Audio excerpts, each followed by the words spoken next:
everybody, it's Thursday. And welcome to this week's edition of The Night Bite. I'm Josh. I'm Emily. And I hope you can hear us. And this is Peanut. But we are here for another really great edition of The Night Bite. And thank you for your time and being here also. We have lots of great stuff coming up. But I think, we always start with a fishing report. And it is in this moment that I'm like secretly panicking because I don't even know if I remember what water temps were by us. Yeah. Oh, because we traveled around. We weren't even necessarily home. Yeah, I mean, it was within 2 hours. That's kind of home, right? No, water temps were mid to upper 60s, depending on where we were. Some of it was a little bit cooler and some of it was a little bit warmer, but altogether, just kind of end of the summer type temperatures. Actually, I'm glad that you said that because now that you did, we went a little bit north this weekend. And I think that was a bigger body of water and that was a little bit more consistent, like you said, in the upper 60s. But you're making a really great point because we went out by our house, kind of, I guess, a local body on Sunday. And it was, 30, 40 acres of water there. But the interesting thing that I pointed out at one point is one side of the lake was like closer to 70 degrees. And then the other side of the lake, it's kind of at a point, it's really not that far, And so it was like closer to 65 degrees. And so it just was such a drastic jump in a small body of water. And so I don't know if that's the weather conditions that we had. I guess we got a little bit of rain. Not that much. Hasn't rained for like 2 weeks. Well, so I don't know. I'm not really sure what was going on there. I think part of it was just the weather conditions. We've had the effects from the hurricane down south for the last week and a half, and pressure's been moving up and down.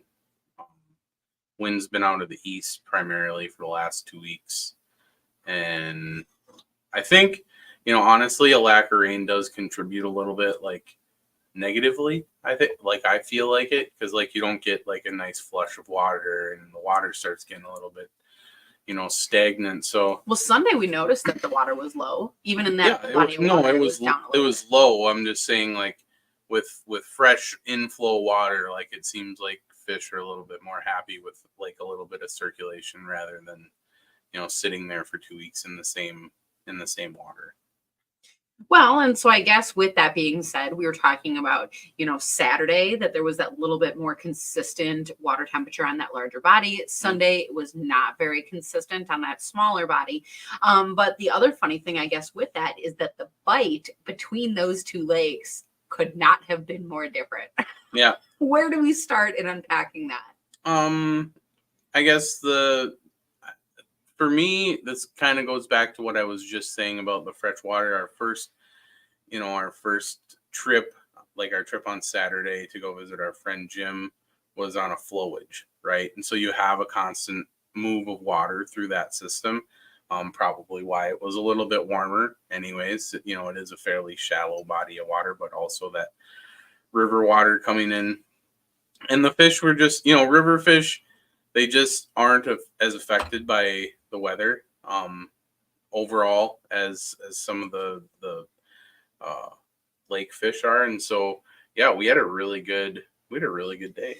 But I think with that more consistent water temperature, fish were doing more of what we expected them to be doing. And so, obviously we're not full on fall patterns yet, not by and large anyways. But in this case, on Saturday, they were closer to, I was going to say they were closer to fall patterns, but in this lake, that also might be the summer pattern, just the way that the water body is broken up.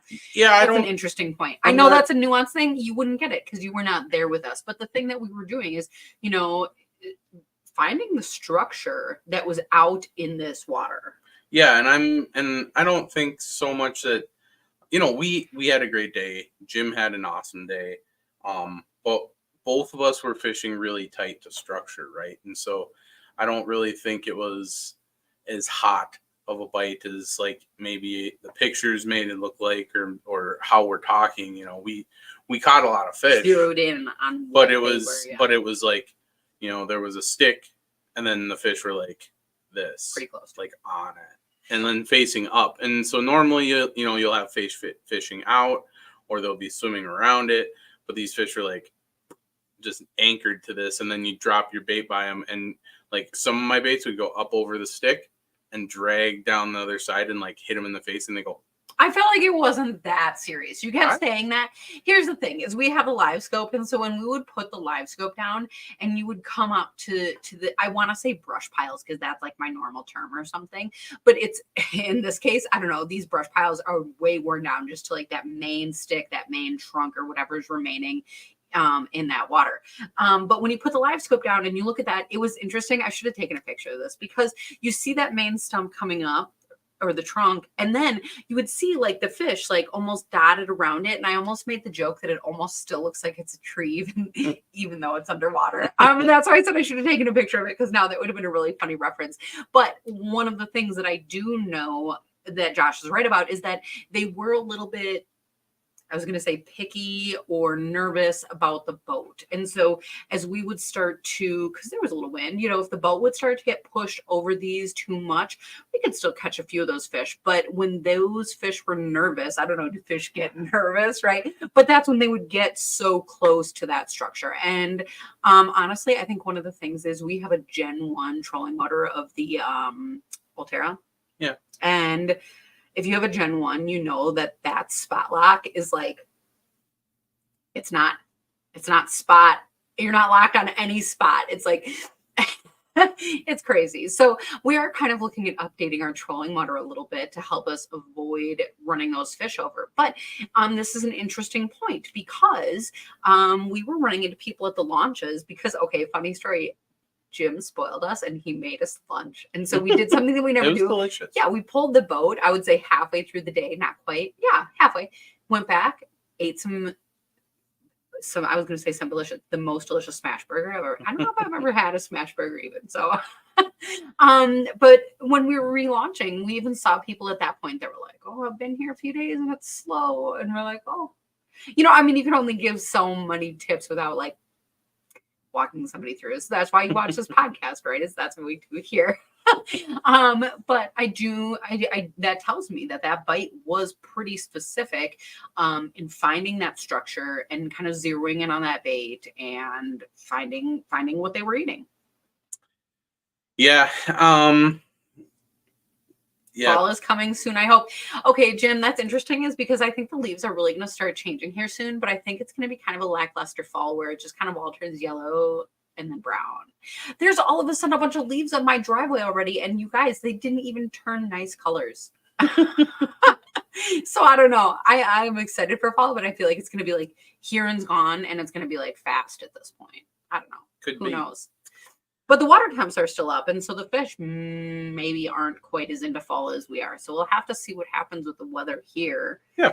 But what brought us into that original discussion about all that structure is that our Sunday was very, very different. And so we had a little bit more of a taste of what people were talking about when they were like, oh, we weren't catching so many fish. And we did. Sunday, we did just fine, right? But it took a little bit of refocusing. It took a little bit of, I don't know, it took a little bit of work. It took a lot of work, to be honest, because we went to this body of water and we thought that we had baits kind of pretty narrowed down of what we were going to use. You didn't think that? I did.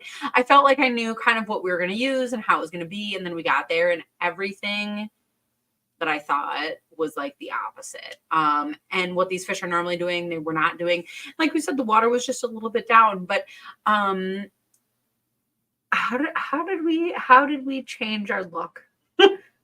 All right. So first of all, you kind of scooted a little bit far ahead. So on Saturday, we were fishing structure, but we were doing a lot of fishing with hard baits some bigger plastics. And so that's kind of what I wanted to keep this show about is because we had such a drastic change between Saturday and Sunday. I thought it would be cool to talk about some of the baits that we use and why we use them in certain situations.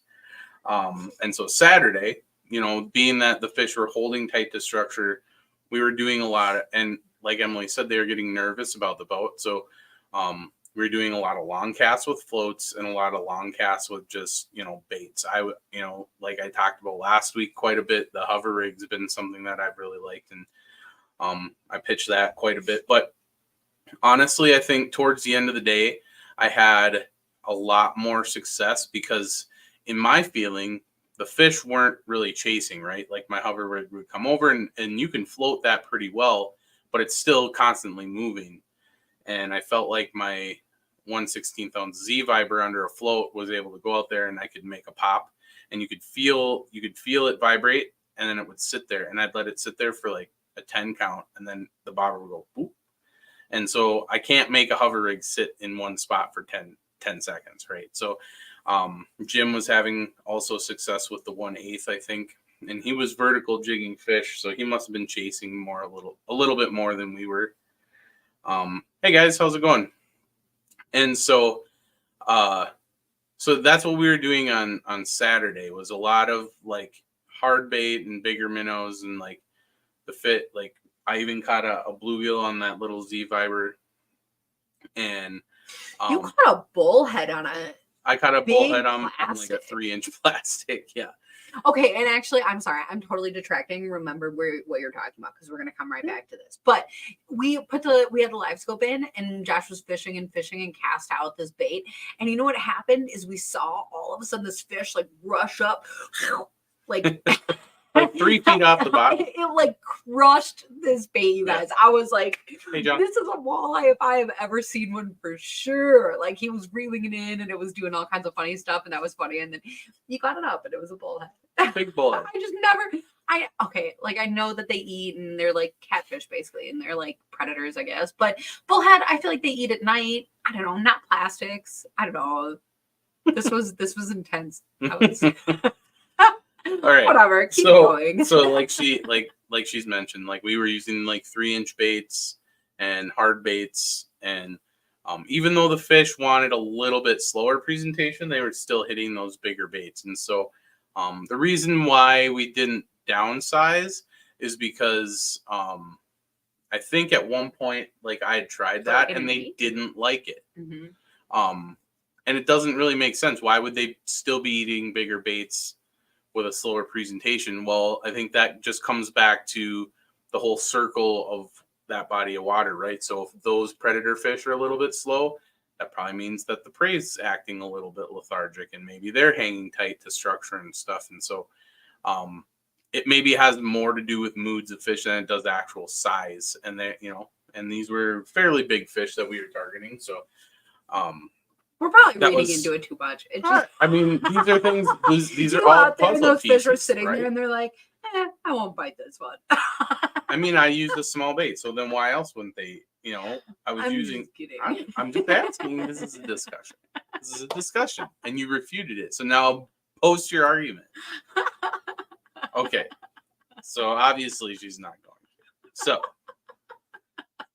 look at this. See, Conrad. Right there. There you go. Well, I wasn't saying you were wrong. That's exactly what I was doing too. He had to get his big meps out and slow roll. Okay, no. I guess here's one thing that I can add to the conversation instead of just laughing at you. Is one of the things that I did is that, because you're talking about that slow fall, I tried to just downsize my jig so much that it would fall so slow. I have these jigs. Is it a 1/32, or maybe when we poured them, some of the collars didn't even pour? And I don't know. I don't think it's the teeny tiny ones in my box. I don't even know what size that is. That's like a 64th or something stupid. No, I think this was just like the 32nd that wasn't. So anyways, I'm using this jig, and I'm just saying this because here's what happened is the slow fall. I achieved that. That was great. The setup was perfect compared to what I had in my brain. But here's the problem is, because those crappies, the crappies especially is I guess what I'm thinking of, it was in so many cases an upbite. Hey, Jim. And so what happens with the upbite is that when you have a jig that falls too slow, and the thing is, if you're letting your jig fall slow through like 5 feet of water, that's like not too bad. But when you're letting your jig fall through like 14 feet of water, what was happening is that I was losing where my jig was in the water in relation to the upbite. And so I wasn't sensing when the jig stopped falling. And so what happened is, when I actually re-upsized to that heavier jig, which, again, delicate balance, you want the slow fall, but heavy enough to feel it. And so that's what I did is I went up Yep. to, I think, the Me too, 16th or John. something, something a little bit more traditional in this case. But then what happened is when I would cast it out and I had a slow enough fall, whatever, but then I was able to notice my line jump or whatever when that upbite came. And so that's why you were saying the bobber, that was a really great technique. The hover rig, that can be a really great technique. Playing with your jig, not a great technique, I guess, in this case. Whatever. I mean, do it. And it was fun to try, but I think I even went back to my bobber a lot of times because Well, that and was more effective. And if I really wanted to, I probably could have put the hover rig under the float. I've done that before. It's worked really well, but there's no reason for me to have it on 2 rods. So, yeah, I was playing around. I actually put one of those quick snaps on the little quick snap things on my float, and so I was switching between the Z Viber and I think it's called the Z Darter, the little guys, and different colors, and like that was pretty fun. I really like fishing hard baits under a float. It's really cool to switch up your cadences and stuff, and just like move it around and just see how big of a difference that can make. Hey, Jim was out there with us, so That's true. That is true. Jim was pulling a Josh, whatever. Everybody does this, but you do this more than I do. That's why I call it that. But I think you were out there with a bobber and casting around, and that is such an effective technique. If you're in a state that allows you 2 lines in the water. Okay. Yes. Yeah. I was gonna say obviously, hopefully, right.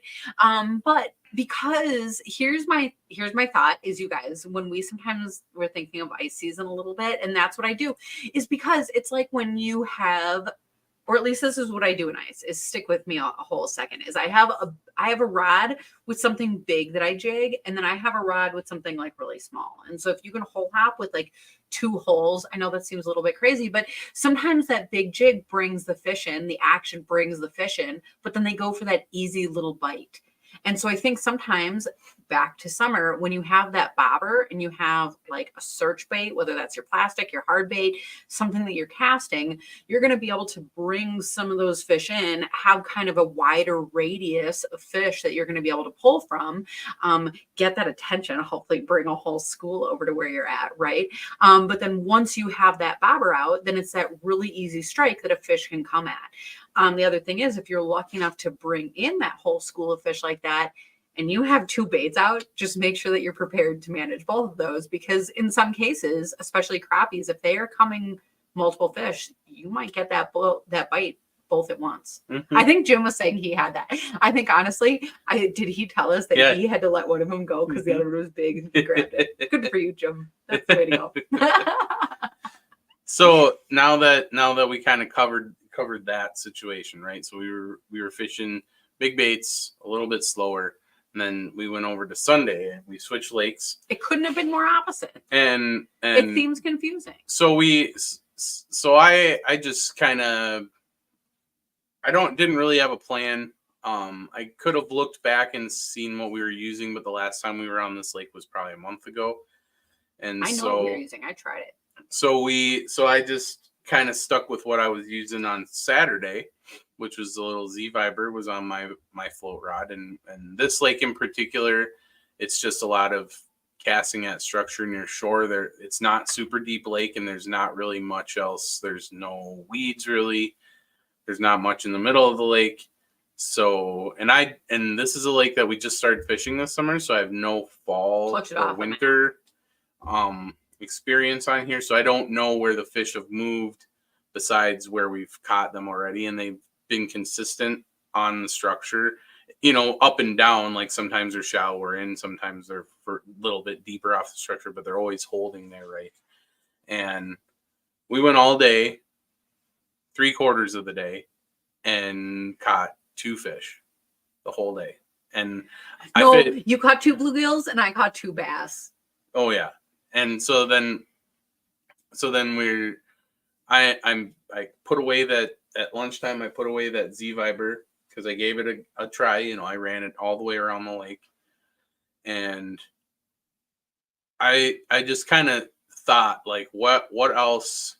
Where do you start from that, right? So it's really hard because you started really big, and you didn't even get anything really attention. I think the bites that I got were more reaction strikes. Like I must have dropped it right on their head, and they just like bit at it. So we knew that fish were there. And part of why this was such a thoughtful question is because you know that I'm in the front of the boat and that I was using plastics. And so I was up there and I was switching and I was switching and I was switching and I was switching and I was switching. And so, I'm sitting there thinking about it, and I think one of those things that I tend to forget a lot is jig color. And I don't know why. A lot of times for me, it doesn't really matter that much, honestly. I didn't think jig color made a difference. You did? Yeah. So I went and I switched over to I switched over to a tungsten. I went with like the maybe number 10 disco ball. Okay. I can't remember. The medium one. The medium.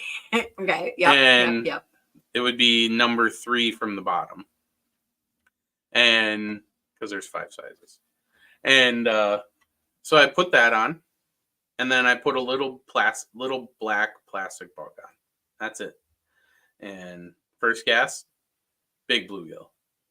Second cast, big bluegill. And Emily's like, "What are you using?" It was really shocking because after a whole day of casting and not really finding very much for bites, that was a really shocking thing. To downsize all the way to go to a tiny bug. I was honestly kind of like laughing to myself. I'm like, man, we're literally all the way at ice plastics. If that's what these fish are eating now, like how are we gonna have to downsize for winter? But I don't even think that's the thing, because it was just a bug bite. Yeah, it was totally a bug bite. Like you could tell the fish were just feeding on different bugs. And you can have those situations where sometimes you just have to like go all the way as small as you can and see, hopefully it works. And that's what happened on Sunday. And I bet if we would have had a little bit different bait, maybe something that was maybe not live bait, but maybe something that had some action, something that was like meaty, if there was something out there like that, maybe we know somebody that knows a little bit about that. we may have a surprise guest for the people at home. So this is a surprise. Yeah, we haven't even brought this up yet. But we have a surprise guest tonight. Hey, Andrew. Beaver Tail Baby. Hey guys. How's it going? Love the segue. Wasn't laughing at all. Doing great. How's everything going tonight? It's been a little bit crazy here, but finally got to join you guys and talk a little fishing. Yeah, that's awesome. So how's it been going over there? Oh man, it's hot and sticky. Yeah. I can't believe this heat. It's making the fish do some funny things, a little bit transitioning stuff that I wasn't expecting, but otherwise great. Really ramping up for waiting for some hard water and really ramping up for this season with beaver tail. Nice. So well, and we were just talking about that crazy bite that's going on, and we have a lake that kind of switched all the way to a bug bite. But I'm imagining that if we had some beaver tail, actually secretly I did have some with me. You should have yeah, I did. I did have a package. Yeah. And honestly, in that instance, I didn't think about it because I'll be honest with you, I'm a little bit tuned to using the beaver tail in winter, like as an ice plastic. But is this something that people use a lot in summer as well? Yeah, definitely. Well, it's something. It's kind of a sleeper, right? I haven't really pushed it during the summer as much. I'm a busy guy in the summer, and we haven't marketed it that way. But the people that are thinking a little outside the box have definitely been using it. It's something that I started using even on my slip bobbers this year. I started taking my living leech this summer, especially the blood red one, cutting maybe just a half inch off. It's about 3.5 inches long, cutting it down to about 3 inches, because I'd have 2 or 3 clients in the boat with crawlers, and it was, every nibble they're swinging their bait back. I'm just sitting at the console, like putting another crawler, right? I'd scoop with one hand, hand them the net, put a crawler on. So then I'd I'd reach over. I finally was like, you know what? Let's just see if they'll just still eat these, and the bite picked up, using that little bit of a leech. So yeah, that's been something that I've tried a lot more. I've been using it, especially in the spring for crappies, though, ever since I've had it. The panfish bites themselves are maybe a little bit of an in-between size for your average jig. So what I did this year is looked around a little bit, and there's probably a Widowmaker that would be perfect. Actually, a disco ball would work really well. I did try that a little. No, I tried it through the ice quite a bit and caught a lot of crappies on it. But a little bead head jig, like a tungsten bead on a shorter shank jig, works really, really well for crappie or for bluegills and crappies. We smashed some big gills on it this summer. Whenever you can have one bait that both of those fish like, that's a giant plus, because I know it sounds silly. Oh, they're both panfish. Of course they'll eat the same thing, but there's a lot of seasons where they don't. And that's exactly what we were finding this past Sunday. Is the few crappies that I ended up catching, it was with, well, actually still bug plastics, but kind of a different shape than the bluegills.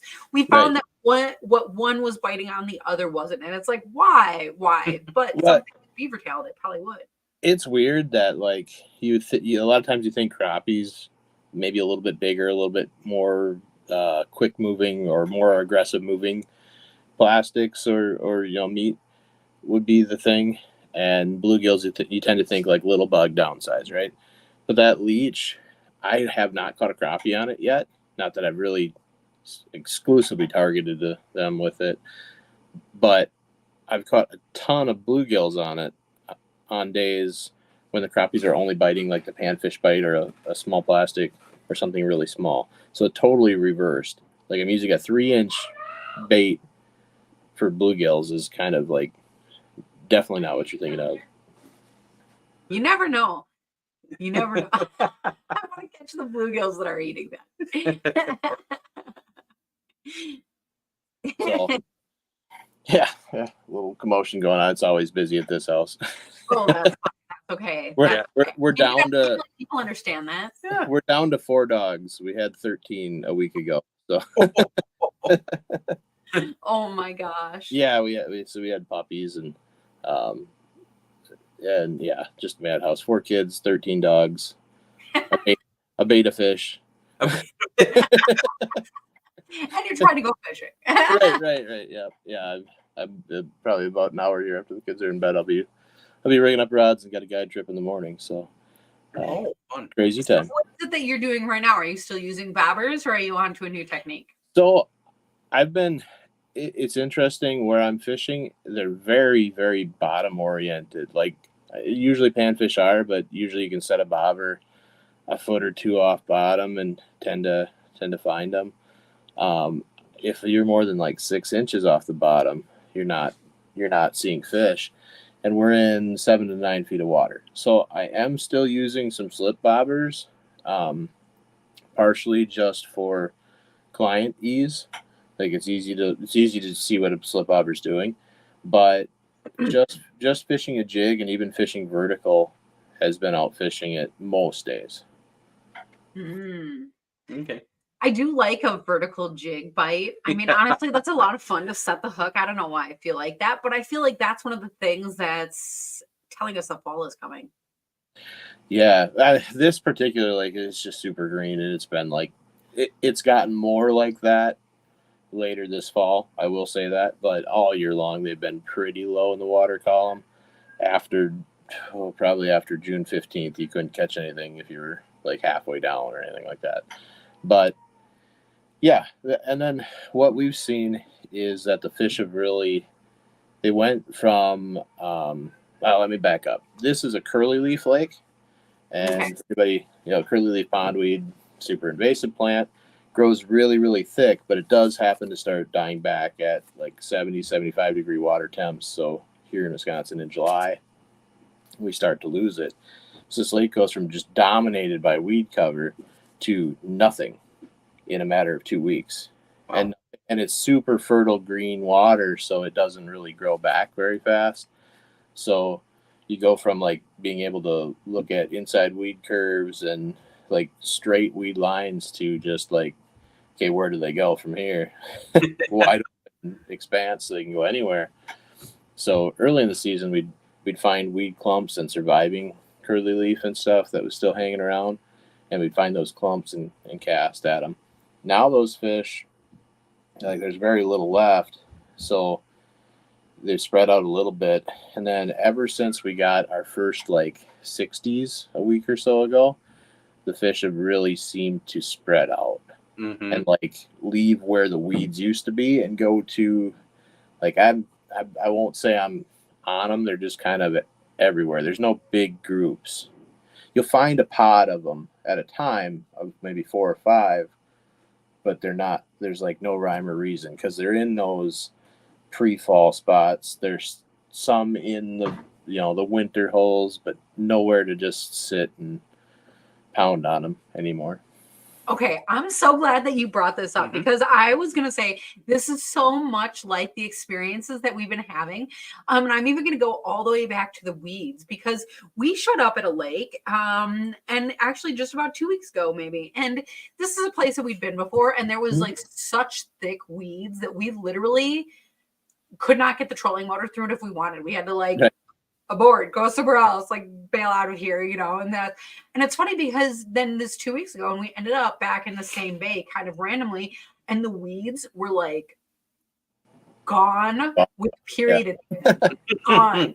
And it's like, what? And then we actually really wondered, like, is this because they came and like did a treatment? Did they spray? Did they weed eater, something like that? Like we were trying to come up with any of these different options. And I'm certain now in that what you're saying is that the water temps had probably risen high enough that these weeds probably died back because we did see evidence of like the dying back weeds. And so as you're talking about that, these fish were just spreading out kind of random like this. It's exactly what we're seeing on our graphs. It's exactly what we're seeing in our maps. But I think it's also the reason that you caught into your surprise muskie is because those fish are so in that kind of random transition. Even the fish are a little bit in that random. The predator fish, I mean, Yep. Yeah. They have to be where the food is. So they kind of have to go into places that maybe they aren't used to yet because they're not, the fish haven't come out to where they want to be or where they usually are yet. So they got to kind of go travel with them too. But yeah. And that's specific. So another kind of interesting thing you brought up, I've been running a weed harvester all summer. So, and, a lot of people, the more podcasts and stuff I listen to, a lot of people talk about spraying weeds and invasive species, and there's certainly some importance to them. The more I learn about them, I think there should be some management, but they're really, and we don't want to spread them to lakes that don't have them, but they're really, really good habitat too. And I think that lakes tend to go a little bit a little bit too far the other way into like, let's get rid of absolutely everything at the expense of everything else, just so we don't have this weed issue. Because stuff like milfoil and curly leaf is just really, really good fish habitat. And curly leaf, again, I'm not saying don't do anything with it because I think it needs to be managed some, but curly leaf dies back on its own a lot. That's that one that it's a cool water species, and it'll kind of take care of itself later in the year. It's still got some negative effects, but that's the one that changes things like crazy on lakes too, because it can be so thick and it can be just acres and acres of curly leaf, and when it goes very quickly. You'll be weed harvesting and you'll be just filling up with weeds in an area on Friday, and you'll come back on a Monday and you're like searching for weeds in the same bed. Like it goes really, really fast. And then as a fish, I don't know what you do. It's got to be like just kind of a shock, like, oh crap, my house. It's like a twister just hit, you know. That is crazy twister hit. Okay, so I mean, I guess as far as weeds, I wonder what the fish think about all of them, because I to be honest, don't know that much. But I am super interested in a little bit more about.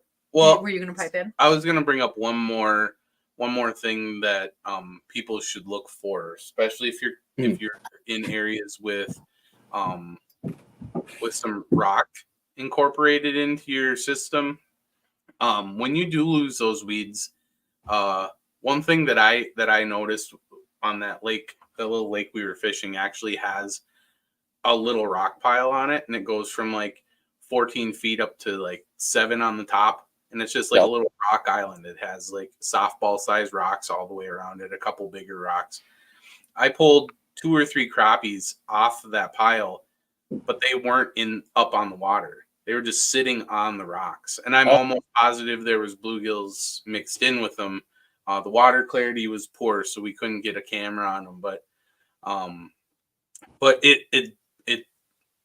it begs to note that if you have those little areas in shallows that you can toss baits up onto, it might surprise you with how many fish are holding on top of those rocks when there is no other structure in the lake.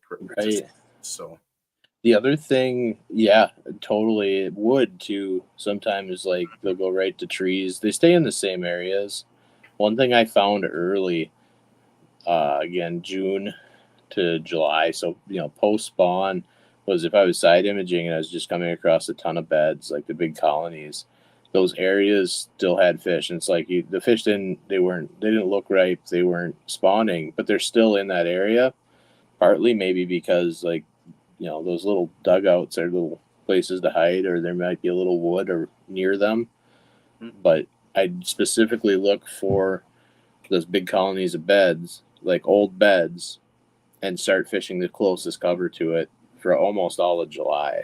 And that was really a great pattern. I could go around the lake and just like, it's so much easier to find the beds without the weeds. So once the weeds are gone, it's like, oh, there's old beds, and you'd fish the beds and not catch anything. But if you went to the first tree or the first actual living weed, or rocks weren't come into play in this situation, but I'm sure they would in a lake that had more of them up shallow. Mm-hmm. That they're still right there. It's not like they go to the other end of the lake once they're done spawning. Yeah. Unless it's a really small lake, you never know. Yeah, sometimes they do. Yeah, sometimes they do. Yep, for sure.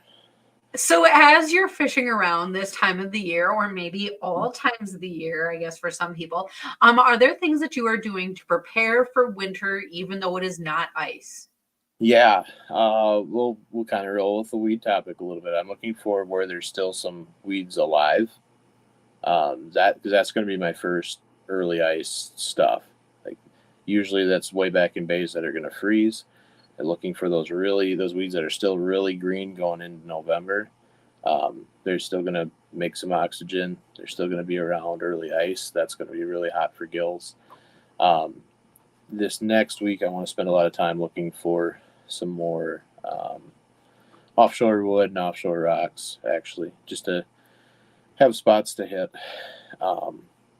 Not really even looking for fish, just that those places that they should be later on. Yeah. You know what I'm always looking for this time of year is like, what are the spots that I'll be able to get to early ice? Like, like what's really close to the launch? Like, is there structure close to the launch? Is the deep spot of the lake close to the launch? Like, whatever that is, playing that out. Because those are things that are easy to find in the boat. And then, like you said, like all that structure and stuff, but especially the things, like I said, what's close to the launch, what can I walk to versus things that I'm really going to have to wait for the snowmobile or something. Right. Yeah, that's a good point too. Looking, finding those areas that are going to be accessible. I always like playing the game of like looking around a lake and trying to determine where it's going to freeze first. And I'm not that great at it, to be honest. pull up like this spot's definitely going to be frozen, and there's not even ice on it yet. But just playing that game, okay, we got a west wind, and water color and water clarity and everything kind of comes into where it's going to make ice first, and I do a lot of. There's one thing you guys probably don't talk about a bunch, but I do a little bit of door knocking, almost like you would for deer hunting. Like, hey, can I get on here? And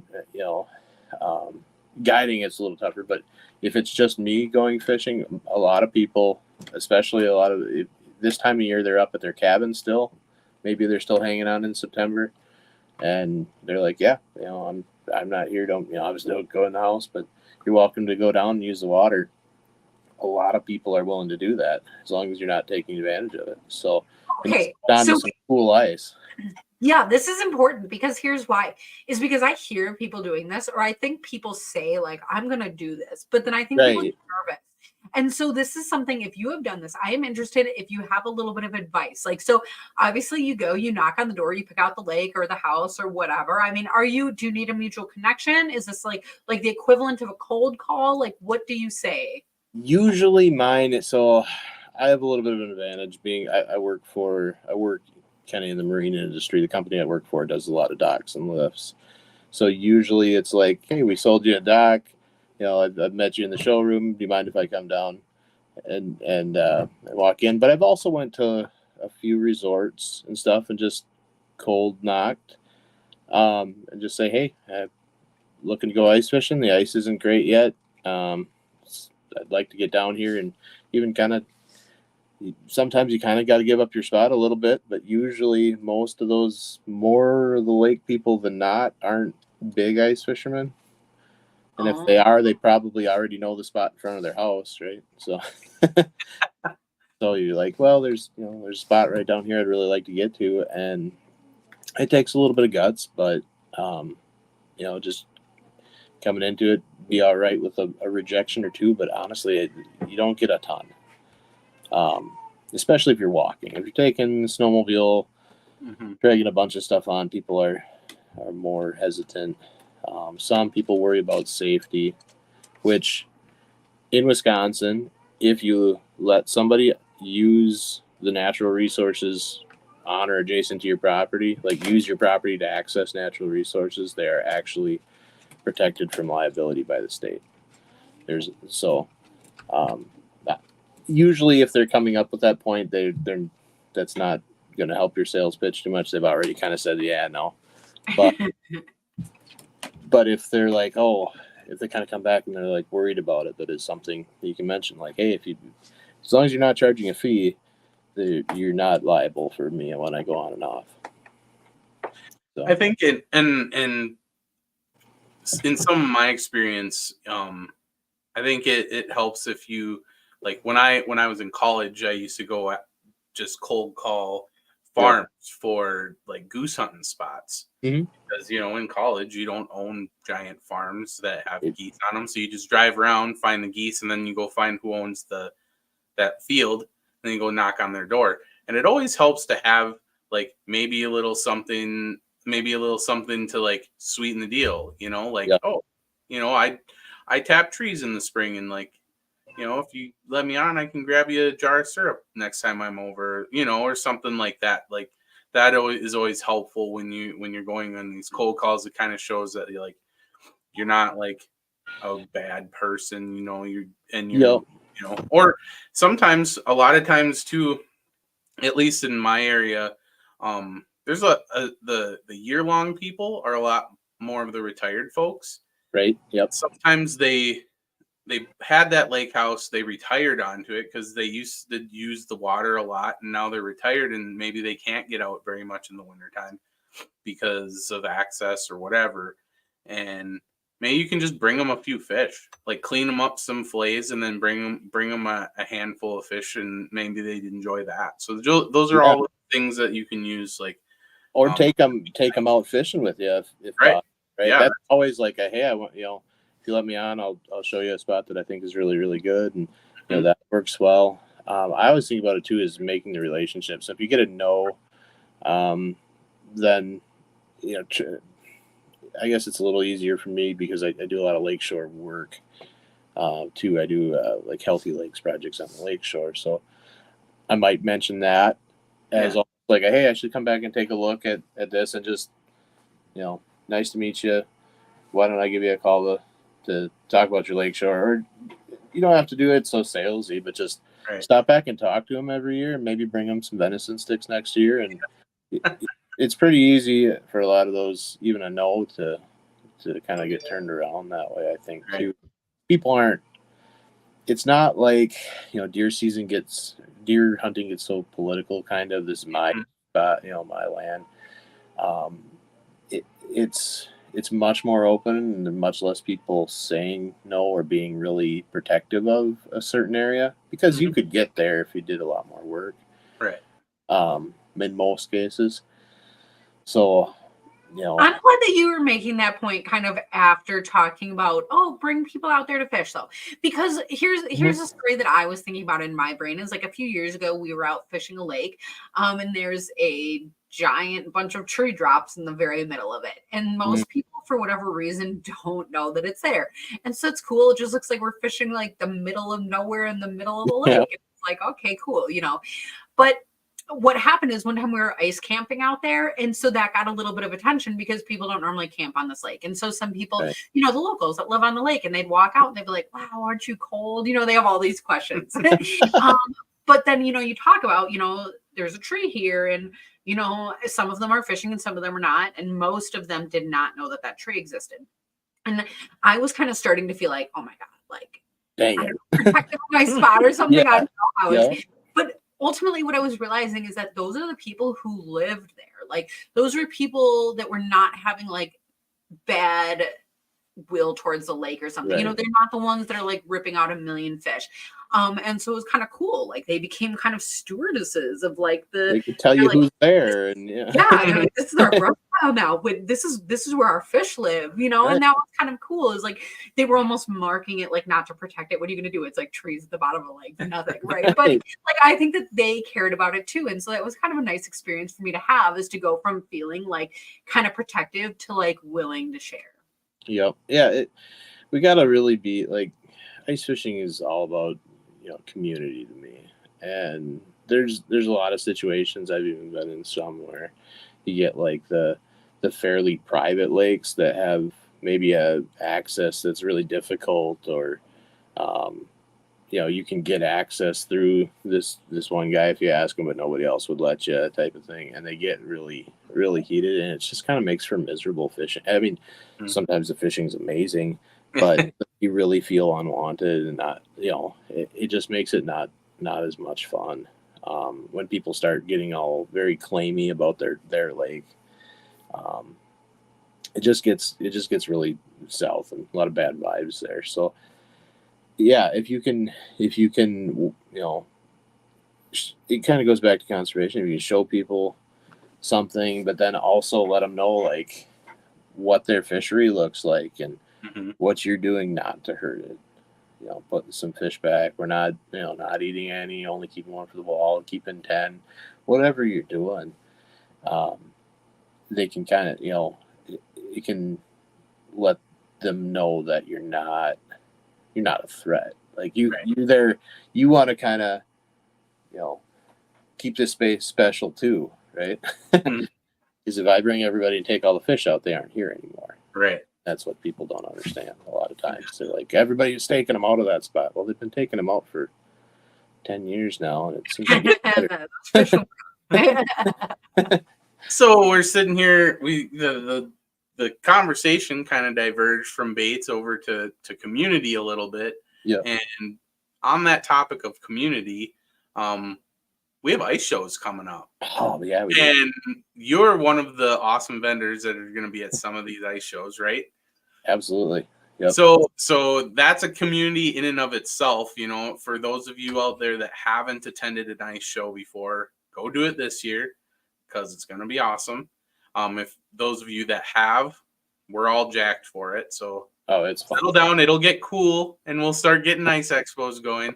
But you want to tell us? If it doesn't cool down, ice expos are happening. Oh, yeah, right. They're coming. So, Andrew, you want to tell us, like, where you're gonna be at and kind of like what to expect when you like show Where up at can your people booth. find you? Okay, so I'm pretty sure I'm gonna do Dakota Ice Angler Institute, which is early this year.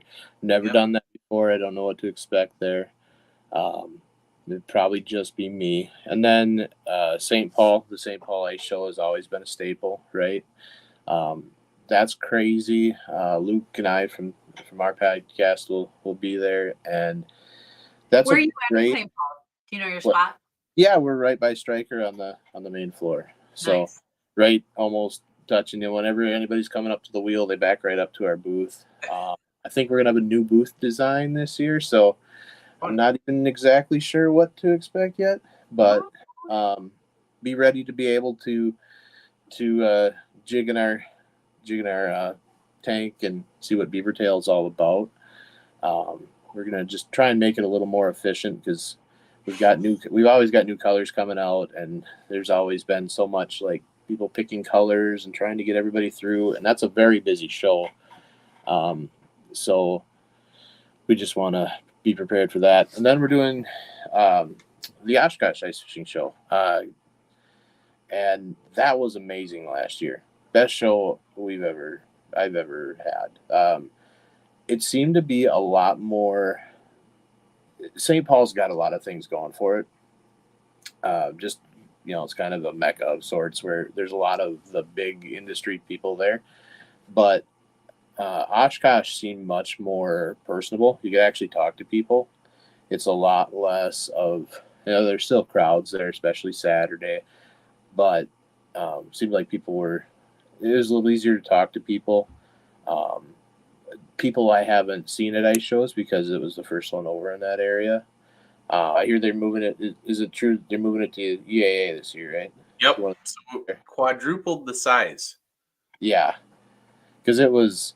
I mean, a lot of you guys that are listening probably waited in line last year to try and get off the highway, and so they want to. I think it'll be even a little bit bigger this year. A lot of new vendors over there too. We sold out Saturday at like 10 o'clock in the morning. So we remember you guys. If you guys weren't there last year, you should have seen Andrew's booth. He had like one little pack of baits, and it was like a tornado came through, and it was like swinging, going. And it's What? You guys came because you guys had a lot of people there to talk to. You guys came over and like, you want to show us anything? I'm like, well, I've got one left on the hook, and I think it's broken. So we can talk, but no. It just, where was I going with that? Yeah, so we were sold out by like 10:30 on Saturday, so we're preparing a lot better for that show this year. And it gave us a lot of time though to just talk to people and meet the people over there. Go around to a lot of the vendors that we don't see over on St. Paul or Dakotas or anything like that, because it's just so fun. I'm always surprised when Wisconsin likes ice fishing or something. Right, yeah, it's crazy. And finally we have a good show in Wisconsin that's run right and drawing people. I know they're trying. Give us a hint at like when we walk up to your booth, what kind of colors or styles or what are you going to have out this year? Well, I'll for sure have. So a big thing with my colors has been like trying to keep them a true color where they don't bleed out. I don't know if you guys have gotten to play with enough of them to know it, but usually they start to kind of bleed color after half hour. They keep their color, but it gets lighter and lighter. We've come up with a whole new dyeing system, and we've got, I think, at least 5 of our colors that'll stay true for days. Nice. Pretty much the life of the product. The blood red is blood red through and through. Purple is back by popular demand. Pink and chartreuse haven't changed. There'll be 2 new colors, very natural colors, I'll call them, that will be dropping. And one of them is black. I'm going to buy it. It might be. It might be. You don't even have to say. You don't even have to say. We had a black last year, and it was pretty good. Now we've got a really good black. Yep. So, and then we might mess around with a little glitter again this year. I'm not sure, just for some show special colors. Mhm. Fun. We try and do those drop a few for St. Paul, keep a couple over for Oshkosh. Can Just you make one that's the Wonder Bread dots? Wonder Bread, yeah, make little dots. Oh, that'd be down. A little Take way too little long. drops of dye, just Expect that. putting them in each piece. That would be really cool, though. And a big thing we've had just a really kind of crazy cool year on the off season here with things going on and being able to produce them. So last year we had like a 2-day back order after Oshkosh because you guys kept running us over, and we had like website orders, and there was some that were like nearing the end of the life that I was selling at a discount, and like yeah, it was pretty crazy. So we should be really well stocked this year too, and different colors of the leech. And I want to see people try that leech in some different ways. Bluegills are gonna eat that so fast. That's when I will use that all year. Do you guys, we talked a little bit last time I was on, and you talked a lot about like hover, hover rig. Yeah. Yep. It's the hover. Now I know They're more all about sick of hearing about my hover. the core tackle jig. Now that I know, I've kind of looked at it and used a little bit more. Probably isn't going to work very well in most situations for beaver tail. It just doesn't stretch enough. Yeah. But I think that leech for those open water fish, whether it's bass or crappies or maybe gills, it's got some real applications because it just drops so subtly and slow that you can really keep it in that, if you're forward facing and chasing them, or if you're, just basin casting or whatever you're doing, it really keeps it in that strike zone a long time and looks like way more live and natural than anything out there so far. Or like shaking a minnow or the plastic minnow is just, I don't think do it justice. So especially for panfish, because nobody's really developed a hover bait for panfish yet, I wouldn't say. I think that leech and the panfish bite to a lesser are really going to shine in that once people learn it. That's awesome. And drop shotting it. I did a lot of drop shotting it this year. Yeah. So. Oh my gosh, that is so awesome. And we're really looking forward to bumping into you at the ice shows this year, that's for sure. Mm-hmm. Yeah. Yep. It's a fun time. If you don't go to a lot of shows, or if you haven't been to one before, well, there's probably one local to you now. Yeah. I always say come on a Sunday, right? Because then you get to really experience it, not just get shoved through like a tube.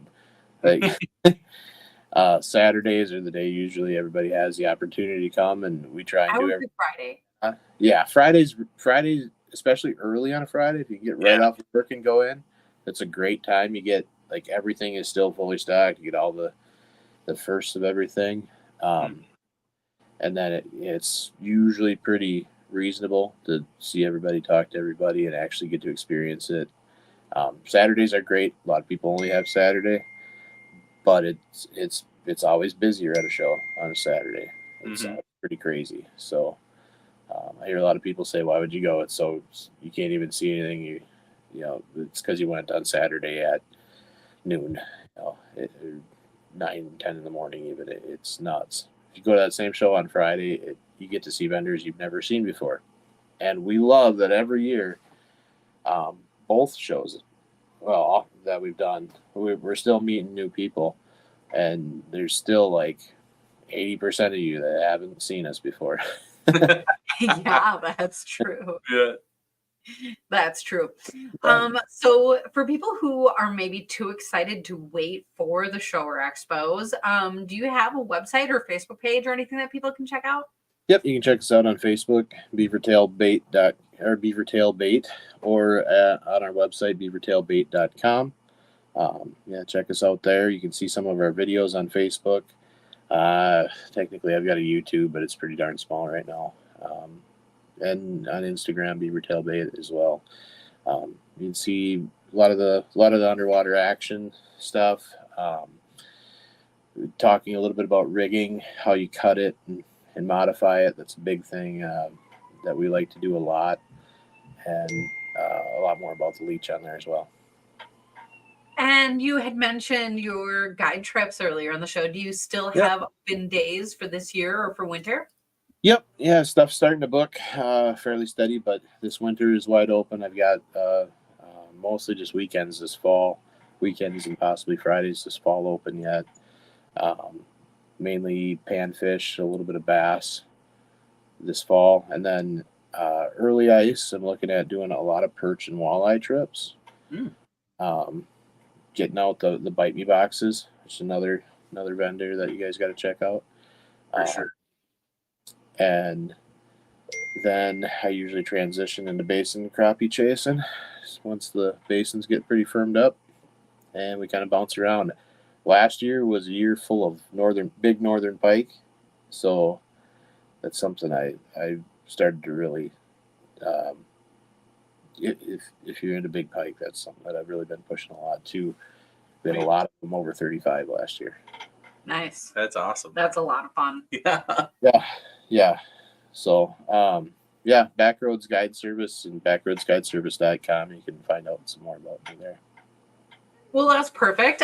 We were also able to put the Beaver Tail Bait link right into the chat. And so for people who are, joining us and looking there, that'll be easy to click on. And hopefully the rest of everybody else will be joining us in person to see you and us at one of those shows and expos. Because that is going to be a ton of fun. And thank you so much for being here tonight and talking about all this. Yeah, thanks for having me on. I was able to sneak away, and I got to go wrangle some kids. And my dad texted me like 9 times. Probably garage sale related, but thanks for having me on. And really appreciate it. Yeah, absolutely. And to everybody at home, thank you for being here as well, because that is always a big part of the fun. Don't forget to like and subscribe, because we have a lot of great stuff coming up. A lot of great vendors coming up to talk about the expo, people that you'll see when you're there. And as always, we're looking forward to seeing you on next week's edition of The Night Bite. Night, everybody.